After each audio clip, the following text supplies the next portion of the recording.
Хорошо, хоть все живы остались.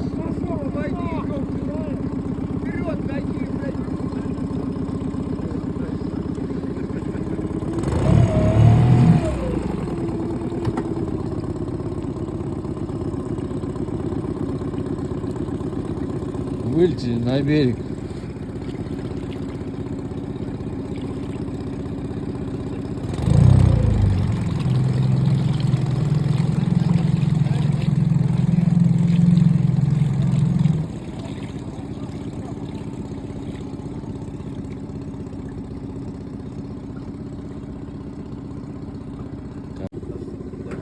Давайте, может, двумя лодками попробуем.